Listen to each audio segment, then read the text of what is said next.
الحمدللہ رب العالمین والصلاة والسلام علی سید الانبیاء والمرسلین اما بعد فاعوذ باللہ من الشیطان الرجیم بسم اللہ الرحمن الرحیم ان الدین عند اللہ الاسلام صدق اللہ العظیم ان اللہ وملائکتہ یصلون علی النبی یا ایہا الذین آمنوا صلوا علیہ وسلموا تسلیما اللہم صل علی سیدنا و مولانا محمد وعلی آل سیدنا و مولانا محمد وبارک وسلم صلاۃ و سلاما علیک یا رسول اللہ۔ محترم ناظرین کرام، السلام علیکم ورحمۃ اللہ وبرکاتہ۔ تکبیر مسلسل پروگرام کے ساتھ آپ کا میزبان سید ظفر اللہ شاذ کی خدمت ہے۔ پچھلے جمعۃ المبارک کو ہمارے ممتاز عالم دین محقق علامہ قاری محمد طیب نقشبندی صاحب نے تکبیر مسلسل پروگرام میں میزبانی کے فرائض سر انجام دیے۔ اللہ تعالیٰ کے فضل و کرم سے انشاءاللہ تعالیٰ نیکسٹ پروگرام میں وہ بھی شریک ہوں گے۔ اس سے قبل آپ جانتے ہیں کہ تکبیر مسلسل پروگرام میں ہم نے مختلف موضوعات پر گفتگو کی۔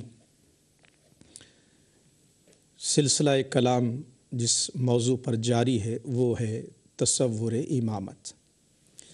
اس حوالے سے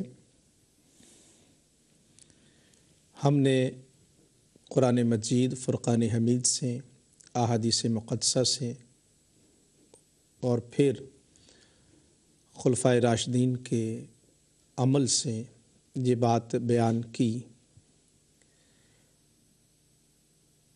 کہ خلیفہ اور خلافت یہ حق ہے مہاجرین اور انصار کا کہ وہ جسے چاہیں اپنا خلیفہ منتخب کریں۔ اس سلسلہ میں ہمارے دوستوں نے بہت کالز کی اور بہت کوشش کی کہ ہم یہ ثابت کریں کہ امامت قرآن مجید سے ثابت ہے۔ علامہ قاری طیب نقشبندی صاحب اور میں طالب علم ہم نے یہی گزارش کی کہ قرآن مجید فرقان حمید کی کوئی ایک آیت بتائیے کہ جس طرح اللہ پر ایمان لانا ہے اور رسول اللہ صلی اللہ علیہ وآلہ وسلم پر ایمان لانا ہے، نبوت پر ایمان لانا ہے، قرآن مجید کی کوئی ایک آیت بتائیں کہ جس سے یہ ثابت ہو کہ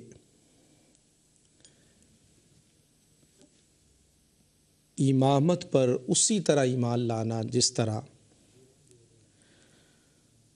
نبوت پر ایمان لانا ہے، تو کوئی ایک آیت بتائیے۔ الحمدللہ اللہ تعالیٰ کے فضل سے اور تکبیر ٹی وی کے ناظرین کے سامنے تحدیث نعمت کے طور پہ یہ عرض کر رہا ہوں کہ ہمارے مخالفین پورے قرآن مجید 30 پاروں سے کوئی ایک آیت بھی بیان نہیں کر سکے جس سے ان کا عقیدہ امامت ثابت ہو۔ یہ بات ذہن میں رہنا چاہیے کہ ہمیں یہ کوئی حق حاصل نہیں ہے کہ ہم کسی اور کے عقیدے پر بحث کریں۔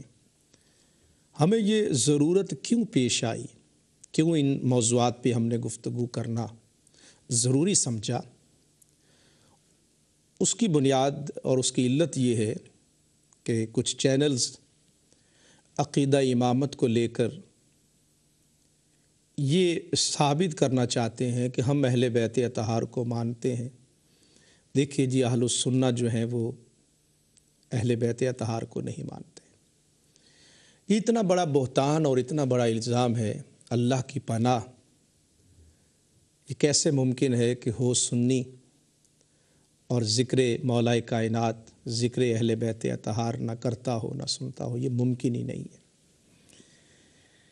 اس لیے کہ خود آقا مولا صلی اللہ علیہ وآلہ وسلم کا ارشاد ہے، ادبوا اولادکم علی ثلاث خصال حب نبیکم و حب اہل بیتہ و قراءۃ القرآن، کہ اپنی اولاد کو رسول کریم صلی اللہ علیہ وآلہ وسلم کی محبت سکھاؤ، اہل بیت اطہار کی محبت کا ادب اور تعلیم دو، قرآن مجید کی تلاوت سے محبت اور شغف پیدا کرو۔ الحمدللہ اہل بیت اطہار کی محبت، حسنین کریمین کی محبت اہل سنت والجماعت کی گھٹی میں ہے۔ پھر ہم نے نہج البلاغہ سے خط نمبر 6 جو مولا کائنات نے حضرت معاویہ کو بھیجا، اس خط کی عبارت واضح طور پر بتاتی ہے کہ امام، لیڈر، خلیفہ اللہ تعالیٰ کی طرف سے عوام کے اوپر منتخب نہیں کیا جاتا، بلکہ اسلامی اصول اور ضابطہ یہ ہے کہ امام اور خلیفہ صاحب الرائے وہ مل بیٹھتے ہیں اور اپنا خلیفہ منتخب کرتے ہیں۔ اس سلسلہ میں ہم نے مولا کائنات کا جو خط ہے وہ پڑھ کر سنایا تھا۔ ایک مرتبہ پھر میں ناظرین کرام کی توجہ کے لیے وہ خط ایک مرتبہ پھر آپ کے سامنے رکھتا ہوں، اور پھر آپ اس سے اندازہ لگا سکتے ہیں کہ ہمارا موقف مولا کائنات کے اصول اور ضابطے جو آپ نے ارشاد فرمائے اس کے مطابق ہیں۔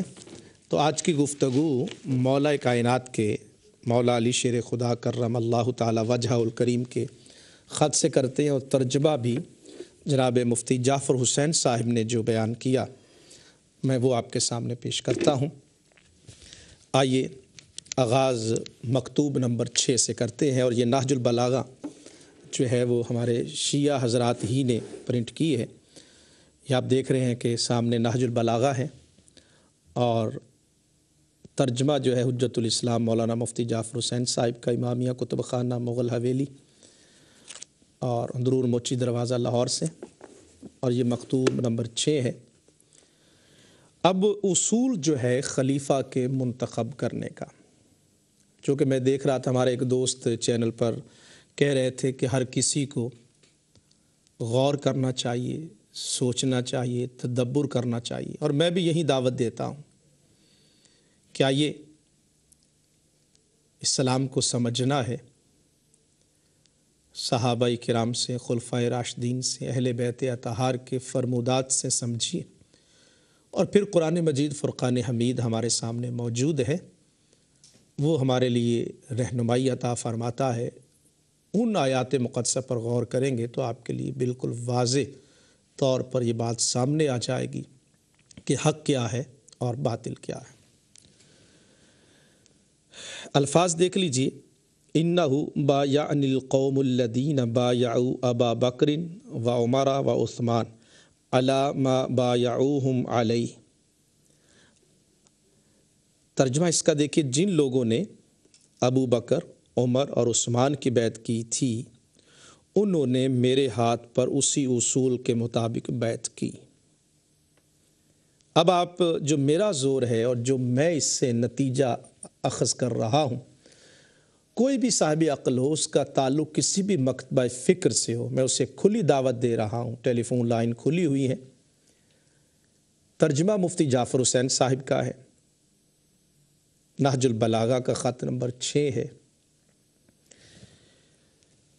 اِنَّهُ بَایَعَنِ الْقَوْمُ الَّذِينَ بَایَعُوا أَبَا بَکْرٍ وَعُمَرَ وَعُثْمَانَ عَلَى مَا بَایَعُوهُمْ عَلَیْهِ۔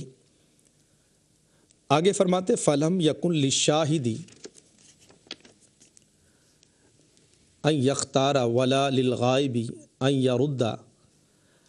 آگے دیکھ لیجئے، یہ ہے وہ عبارت جو اصول فراہم کرتی ہے کہ خلیفہ وقت کو مقرر کرنے کا اصول اور ضابطہ کیا ہے۔ ناظرین اکرام، یہ اصول اور ضابطہ نہ میں نے مقرر کیا، نہ قاری طیب نقشبندی صاحب نے مقرر کیا۔ یہ اصول اور ضابطہ مولا علی شیر خدا کرم اللہ تعالی وجہہ الکریم بیان کر رہے ہیں۔ الحق مع العلی وعلی مع الحق۔ پھر عرض کروں گا کہ زبان سے علی علی کرنا اپنی خواہشات کے مطابق اور ہے، اور زبان سے علی علی کر کے ذکر علی کرنا اور پھر مولا علی کی بات کو تسلیم کرنا، یہ الحمدللہ اہل سنت کا خاصہ ہے، اور ہم ہی وہ ہے جو مولا علی شیر خدا کی افکار کو عملی طور پر تسلیم کرتے ہیں اور اسی اصول پر ہم بیان کرتے ہیں۔ اب یہ دیکھ لیجئے گا، وَإِنَّمَا الشُّورَىٰ لِلْمُهَاجِرِينَ وَالْأَنصَارِ، یہ الفاظ مولا علی کے ہیں۔ اب وہ جو ہمارے دوست کہہ رہے تھے کہ اہل سنت کو، شیعہ حضرات کو غور کرنا چاہیے، تدبر کرنا چاہیے، تفکر کرنا چاہیے، آج میں بھی دعوت فکر دیتا ہوں کہ یہ جو اہل سنت پر بہتان اور شیخین کریمین پر بہتان، خلفائے راشدین پر بہتان، تبرہ بازی، ان کے خلاف زبان دراز کرنا اور پھر کہنا کہ انہوں نے خلافت پر غاصبانہ قبضہ کر لیا تھا اور آج تک ہمارے پاس صحیح دین نہیں پہنچا، اسلام نہیں پہنچا، یہ اتنا بڑا بہتان ہے ناظرین کرام، اور میں سمجھتا ہوں کہ یہ مولا علی کی تعلیمات سے بھی انحراف ہے۔ مولا علی جو اصول اور ضابطہ اور جو پرنسپل بیان کر رہے ہیں، آج یہ لوگ اس کو بھی رد کر رہے ہیں۔ پھر دیکھیے گا، انما الشوریٰ للمہاجرین والانصار، شورا کا حق صرف مہاجرین اور انصار کو، یہ آپ دیکھ لیجئے، یہ مفتی جعفر حسین صاحب ترجمہ جو کر رہے ہیں، اور شورا کا حق صرف مہاجرین و انصار کو ہے۔ اب مہاجرین اور انصار شورائی نظام کے تحت خلیفہ منتخب کرتے ہیں۔ اب یہ لوگ بہتان یہ لگاتے ہیں کہ جی دیکھیے جی سنیوں کے ہاں یہ اصول ہے۔ الحمدللہ میں فخر سے کہتا ہوں جو سنیوں کے ہاں اصول ہے وہی اصول مولا کائنات بیان کر رہے ہیں۔ آج کے پروگرام کے میرے پہلے کالر ہیں، آئیے ان سے بات کرتے ہیں اور پھر انشاءاللہ تعالی آپ کی کالز بھی لی جائیں گی اور گفتگو کا سلسلہ جو ہے وہ جاری رہے گا۔ السلام علیکم۔ السلام علیکم۔ کون میرے بھائی؟ جی میں عباس بولوں اسٹاک ہوم سے نا۔ عباس صاحب ساؤتھ ہیمپٹن سے؟ نہیں، اسٹاک ہوم سویڈن سے۔ جی عباس صاحب بتائیے۔ جناب صاحب آپ نے جو کہہ رہے ہیں کہ یہ خط کے بارے میں مولا علی کے، جی ہمارے شیعہ نقطۂ نظر سے یہ مولا علی نے جب لکھا تھا جب ان کو خلافت ملی تھی کہ اب آپ کو کیا تکلیف ہے کہ جبکہ سارا کچھ آپ کے مطابق ہو رہا ہے تو آپ کیوں نہیں بیعت کرتے میری؟ ٹھیک ہے۔ اور جس کی سب سے بڑا ثبوت یہ ہے کہ جب مولا علی شہید ہوئے تو ان کے بعد 3 دن تھے شہادت کے بعد، 3 دن کے بعد شہید ہوئے، تو انہوں نے جو بغیر شورا کے اپنے بیٹے امام حسن کو مطلب نا خلیفہ بنایا۔ نہیں، قطعاً نہیں بنایا میرے بھائی عباس صاحب، یہی تو غلط فہمی۔ کسی مستند کتاب میں یہ قطعاً نہیں ملتا کہ مولا علی نے سیدنا امام حسن کو خلیفہ منتخب کیا ہو، بلکہ انہوں نے کہا جناب کہ ان کے پاس اگر وہ منتخب نہیں کرتے تو 3 دن جو ہے اس کے اندر وہ شورا کو کال کر سکتے تھے، لیکن انہوں نے کال نہیں کی۔ اور جو ڈاکٹر تھے، جو حکیم تھے، انہوں نے جواب دے دیا تھا کہ اب کیونکہ زہر اتنا پھیل گیا تھا کہ ان کے بچنے کی امید نہیں تھی۔ نہیں میرے بھائی اور عباس، دوسرا جس طرح آپ مستند کہہ رہے ہیں خط کو، نہیں عباس صاحب پہلی بات تو آپ اس کی وضاحت کر رہے ہیں جو ان کا آپ نے ایک پوائنٹ جو آپ سے مجھے سمجھ آیا کہ مولا علی نے امام حسن کو اپنی خطبہ شکیہ کو آپ کے نہیں سامنے لے کے آتے؟ جی ان کا ایک ہے خطبہ شکیہ جس میں انہوں نے کہا تھا کہ میرے ساتھ ناانصافی ہوئی ہے اور یہ جو خلافت جو ہے یہ غلط طریقے سے دی گئی ہے۔ خطبہ شکیہ کی آپ بات کر رہے ہیں نا؟ جی جی ہاں جی ٹھیک ہے۔